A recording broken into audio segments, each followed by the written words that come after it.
आज की वीडियो के अंदर अपन रेलवे स्पोर्ट्स कोटा भर्ती 2026 के ऑफिशियल नोटिफिकेशन पर चर्चा करेंगे। बिना एग्जाम के ये भर्ती रहने वाली है। कौन इसके अंदर अप्लाई कर सकते हैं? 54 पदों पर यह भर्ती है। 10वीं पास वाला अभ्यर्थी भी इसमें कर सकता है आवेदन, और 12वीं पास वाला और ग्रेजुएशन वाला, है ना। पूरी जानकारी इस वीडियो के अंदर अपन देखने वाले हैं। चैनल पर पहली बार आ रहे हैं तो चैनल को सब्सक्राइब जरूर कर लीजिएगा, बेल आइकन को प्रेस कर दीजिए ताकि स्पोर्ट्स से जुड़ी हुई कोई भी अपडेट आए तो आप तक सबसे पहले पहुंच जाए। चलिए बात करते हैं आज की अपडेट के बारे में। रेलवे स्पोर्ट्स कोटा भर्ती 2026 सुनहरा मौका है आपके पास इसमें आवेदन करने का। इस वीडियो के अंदर अपन किन किन मुद्दों पर बात करेंगे, आपके सभी सवालों पर इस पर बात करेंगे। कुल कितने पद हैं, कौन कौन आवेदन कर सकता है, योग्यता क्या है, स्पोर्ट्स अचीवमेंट क्या होनी चाहिए, आयु सीमा क्या होनी चाहिए, फीस क्या लगेगी, चयन प्रक्रिया क्या है, महत्वपूर्ण तिथियां क्या है, और आप ऑनलाइन आवेदन किस प्रकार कर सकते हैं, इस सब के बारे में आज की वीडियो के अंदर अपन डिटेल से चर्चा करने वाले हैं। तो वीडियो को आखिर तक आपको जरूर देखना है। चलिए सबसे पहले बात करते हैं सबसे बड़ी अपडेट की। तो मैं बात करूं कि नॉर्थ वेस्टर्न रेलवे ने स्पोर्ट्स कोटा के तहत कुल 54 पदों पर यह भर्ती निकाली है। अगर पे लेवल की बात करें तो 4 और 5, इसमें 5 पद निकाले गए हैं। पे लेवल 2 और 3 16 पद निकाले गए हैं। पे लेवल 1 की अगर बात करें तो यहाँ पर 33 पद आपको देखने को मिलेंगे और कुल 54 पदों पर यह भर्ती निकाली गई है। उसके बाद सबसे खास बात की बात करें, SC ST OBC EWS किसी भी प्रकार का आरक्षण इसमें नहीं दिया जाएगा, यानी एज का आरक्षण आपको किसी प्रकार का नहीं रहेगा, यानी कैटेगरी वाइज आरक्षण यहां पर आपको नहीं देखने को मिलेगा। यह भर्ती पूरी तरह स्पोर्ट्स कोटा पर आधारित है, यानी यह भर्ती पूरी की पूरी किस पर आधारित है? स्पोर्ट्स कोटा के ऊपर आधारित है। यह बात आपको ध्यान में रखनी है। उसके बाद यहाँ पर महत्वपूर्ण तिथियों की बात कर लेते हैं जो आपको ध्यान में होनी चाहिए। सबसे पहले नोटिफिकेशन जारी हुआ 30 जून को भी। कब हुआ?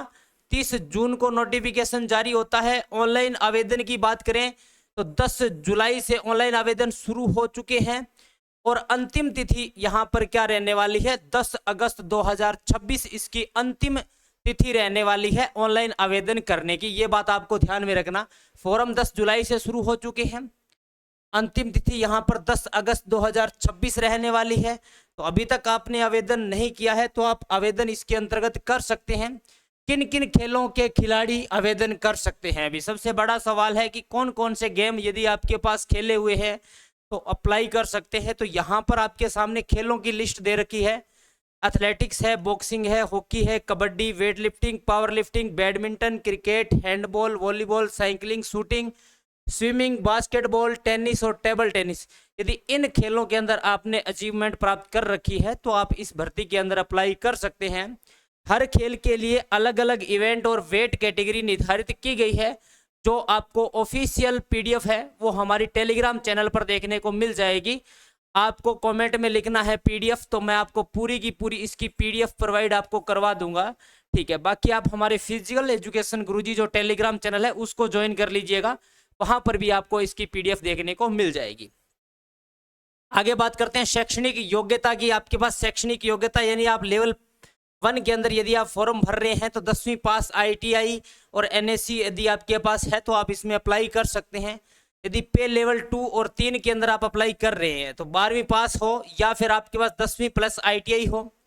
यदि आप लेवल 4 के अंदर भर रहे हैं तो 12वीं पास आपके पास है तो आप इसमें आवेदन कर सकते हैं। यदि लेवल 5 के अंदर भर रहे हैं तो ग्रेजुएशन आपके पास होनी चाहिए। भी ध्यान रखने वाली बातें क्या है? जिस योग्यता के आधार पर आवेदन कर रहे हैं वह आवेदन की अंतिम तिथि तक पूर्ण होनी चाहिए। यानी आप जब भी फॉर्म भर रहे हैं, जो फॉर्म भरने की अंतिम तिथि है उससे पहले आपकी जो योग्यता है वो कंप्लीट हो जानी चाहिए। ये बात आपको ध्यान में रखनी है। सबसे महत्वपूर्ण स्पष्ट जो स्पोर्ट्स क्वालिफिकेशन है, यानी आपकी जो स्पोर्ट्स क्वालिफिकेशन है वो क्या होनी चाहिए? भी सिर्फ 10वीं या 12वीं पास होना पर्याप्त यहाँ पर नहीं है, क्योंकि ये पूरी की पूरी भर्ती कैसी है? स्पोर्ट्स कोटा की भर्ती है। तो यहाँ पर आपको आपके पास मान्यता प्राप्त स्पोर्ट्स अचीवमेंट होना अनिवार्य है। जैसे क्या क्या होना चाहिए? भी यदि आप ओलंपिक में पार्टिसिपेट हैं, world championship, Asian games, Commonwealth games, या फिर आप नेशनल चैंपियनशिप या फिर नेशनल गेम्स या फिर इंटर यूनिवर्सिटी या फिर फेडरेशन कप के अंदर यदि आपने भाग लिया हुआ है या फिर आपके पास मेडल है तो आप इस भर्ती के अंदर अप्लाई कर सकते हैं। इनमें से ही यदि आपके पास कोई अचीवमेंट है तभी आप इसमें फॉर्म भर सकते हैं। पे लेवल के अनुसार स्पोर्ट्स अचीवमेंट अलग अलग निर्धारित की गई है। पे लेवल के आधार पर भी स्पोर्ट्स अचीवमेंट आपको अलग अलग देखने को मिलेगी भाई, ठीक है। आगे बात करते हैं स्पोर्ट्स अचीवमेंट कब का होना चाहिए भी। आपका सवाल है कि सर मेरे पास पुराना खेल सर्टिफिकेट है, क्या मैं इसके अंदर अप्लाई कर सकता हूं? तो ये भी आपको ध्यान में रखना, नोटिफिकेशन के अंदर साफ साफ शब्दों में लिखा हुआ है, यह सबसे महत्वपूर्ण पॉइंट है, ठीक है। सिर्फ वही स्पोर्ट्स अचीवमेंट मान्य होगी जो 1 अप्रैल 2024 या फिर उसके बाद प्राप्त हुआ है। यानी 2024 के बाद यदि आपके पास खेल सर्टिफिकेट है, अभी 2026 चल रहा है, 2 साल का ही सर्टिफिकेट आपको यहाँ पर मान्य किया जाएगा। यदि पुराना खेल सर्टिफिकेट है तो यहाँ पर मान्य नहीं किया जाएगा, ये आपको ध्यान में रखना है। इससे पहले की उपलब्धि इस भर्ती में मान्य नहीं की जाएगी, ये आपको ध्यान में रखना है। यानी 1 अप्रैल 2024 के बाद का यदि आपने खेला हुआ है तो इस भर्ती के अंदर आप अप्लाई कर सकते हैं।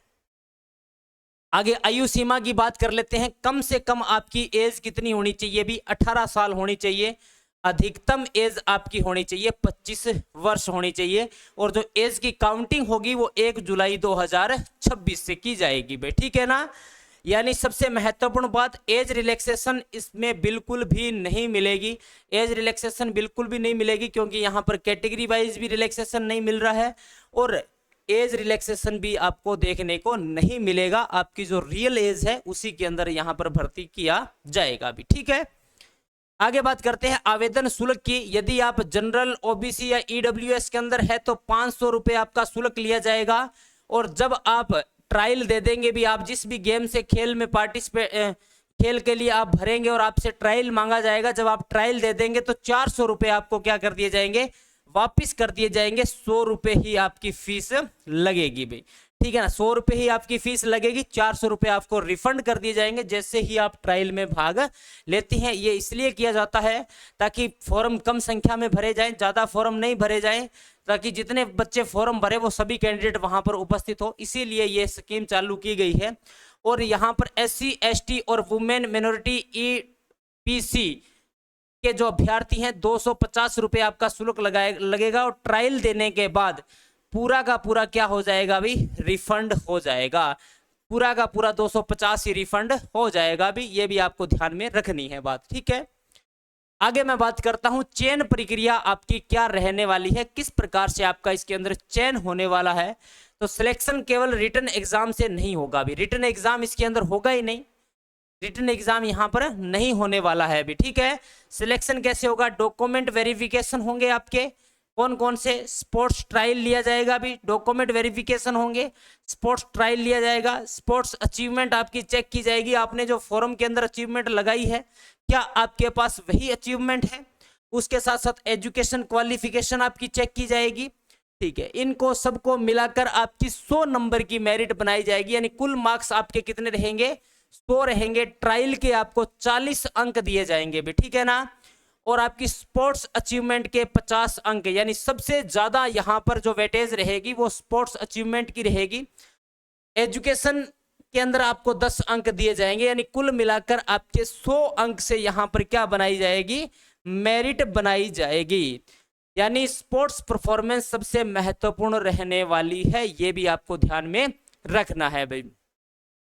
चलिए आगे बात करते हैं जरूरी डॉक्यूमेंट्स, आपको क्या क्या डॉक्यूमेंट्स तैयार रखने हैं वो भी आपको ध्यान में होना चाहिए। आवेदन करते समय तैयार रखें, आपका स्पोर्ट्स सर्टिफिकेट आपके पास होना चाहिए, एजुकेशन सर्टिफिकेट आपके पास होना चाहिए, 10वीं की मार्कशीट DOB प्रूफ के लिए, आधार कार्ड आपके पास होना चाहिए भाई, एक आपकी फोटो होनी चाहिए, सिग्नेचर आपके होने चाहिए, कैटेगरी सर्टिफिकेट यदि लागू है तो आपको कैटेगरी सर्टिफिकेट यहाँ पर लगाना है। और NOC यदि आप नौकरी में हैं, यानी आप कोई भी पहले से नौकरी कर रहे हैं और उस नौकरी के दौरान आप इसमें फॉर्म अप्लाई करते हैं तो आपको NOC सर्टिफिकेट लगाना होगा। अपने विभाग से आपको अनुमति लेके उसको एनओसी सर्टिफिकेट जारी करवा के यहाँ पर आपको लगवाना होगा भी। सभी दस्तावेज स्पष्ट और वैध होने चाहिए। आवेदन से पहले जांच अवश्य कर लें कि आप जो भी सर्टिफिकेट यहाँ पर लगा रहे हैं वो आपके सही है या फिर नहीं है। यदि गलत होते हैं तो आप पर कार्रवाई की जा सकती है, आपको नौकरी रद्द भी की जा सकती है भी, ध्यान रख लेना। महत्वपूर्ण निर्देश यहाँ पर आपको क्या क्या ध्यान में रख लेने हैं। एक से अधिक खेल में यदि आप आवेदन करना चाहते हैं तो अलग अलग आवेदन आपको करना पड़ेगा। यदि आपके पास 3-4 गेमों के अंदर अचीवमेंट है तो आप अलग अलग खेल के अंदर अलग अलग फॉर्म अप्लाई कर सकते हैं। ट्रायल में अपना स्पोर्ट्स किट आपको खुद को लेके जाना पड़ेगा। टीएडीए आपको नहीं दिया जाएगा। जब भी आप ट्रायल देने वहां पर जाएंगे तो कोई टीडीए आपको देने को नहीं मिलेगा। चयनित अभ्यर्थी को 5 वर्ष का सर्विस बॉन्ड आपको देना होगा, यानी आप इसके अंदर यदि जॉब लेना चाहते हैं, आपको जॉब मिल जाती है तो 5 साल से पहले आप इस जॉब को नहीं छोड़ सकते हैं। ये सर्विस बॉन्ड भी आपको देना होगा, ध्यान रख लेना। उसके बाद प्रोबेशन जो पीरियड है आपका 2 साल का रहेगा। इसके अंदर प्रोबेशन पीरियड, गलत दस्तावेज मिलने पर नौकरी समाप्त की जा सकती है, ये भी बात आपको ध्यान में रखनी है भाई। चलो ये तो हो गई बातें सारी। अब अपन बात कर लेते हैं भी आप ऑनलाइन आवेदन किस प्रकार कर सकते हैं। ऑनलाइन आवेदन आपको कैसे करना है। How to apply, application should be submitted only online website of railway requirement cell Jaipur. आप इसको ऑनलाइन इसको भर सकते हैं। ऑनलाइन भरने के लिए यहाँ पर ये वेबसाइट दे रखी है, इस वेबसाइट के माध्यम से आप ऑनलाइन आवेदन कर सकते हैं। अब आप जब ऑनलाइन आवेदन करेंगे तो उसके समय आपको क्या क्या डॉक्यूमेंट्स अपलोड करने हैं वो भी यहाँ पर थोड़ा देख लीजिए। यानी आपको पासपोर्ट साइज कलर फोटो लगानी है, सिग्नेचर आपको यहाँ पर स्कैन करने हैं। उसके बाद आपको सर्टिफिकेट इन प्रूफ यानी date of birth, education qualification, यहाँ पर आप 10वीं की मार्कशीट लगा सकते हैं। ठीक है, सबसे बेस्ट रहती है अपनी डेट ऑफ बर्थ के लिए 10वीं की मार्कशीट। उसके बाद यहाँ पर देखिए भी copy of certificate in proof sports achievement qualification यहाँ पर आपको लगानी है। फिर आपको कास्ट सर्टिफिकेट यहाँ पर लगाना है। फिर फीस वॉरियर यदि आपके पास है तो आपको यहाँ पर लगाना है। और यदि आप पहले किसी भी गवर्नमेंट जॉब के अंदर जॉब कर रहे हैं तो आप यहाँ पर एनओसी भी लगानी है। ये सारे के सारे डॉक्यूमेंट आपको अपलोड करने हैं। ध्यान रखें सभी दस्तावेज स्पष्ट, वैध एवं पढ़ने योग्य होने चाहिए भी, यानी अच्छे तरीके से उनको अप्लाई करना है और अच्छे तरीके से स्कैन करके आपको अपलोड करने हैं। उम्मीद कर रहा हूं कि इस वीडियो के अंदर आपको संपूर्ण जानकारी मिल गई होगी। यदि फिर भी आपको कोई भी चीज़ समझ में नहीं आई है तो आप कमेंट कर दीजिएगा, उसका रिप्लाई कर दिया जाएगा। और इसकी जो ऑफिशियल पीडीएफ है वो आपको कहां पर मिलेगी, तो वो आपको हमारे फिजिकल एजुकेशन गुरुजी जो टेलीग्राम चैनल है उस पर मिल जाएगी, या फिर आप हमारे दिए गए नंबरों पर मैसेज कर सकते हैं। इस नंबर पर मैसेज कर दीजिए, हम आपको टेलीग्राम का लिंक दे देंगे और उस लिंक के माध्यम से भी आप ये ऑफिशियल जो पीडीएफ है वो प्राप्त कर सकते हैं। या फिर आप हमारा जो वीडियो का डिस्क्रिप्शन है, डिस्क्रिप्शन के अंदर भी मैं टेलीग्राम का लिंक ऐड कर दूंगा, उस पीडीएफ का लिंक ऐड कर दूंगा। आप वहां पर क्लिक करके डायरेक्ट उस पीडीएफ को प्राप्त कर सकते हैं। और फोरम में कोई भी समस्या आ रही है तो आप मैसेज करिएगा। चैनल पर पहली बार आ रहे हैं तो चैनल को सब्सक्राइब कर लीजिएगा, बेल आइकन को प्रेस कर लीजिएगा, क्योंकि यहाँ पर इसी प्रकार की अपडेट आपको दी जाती है। जय हिंद, जय भारत।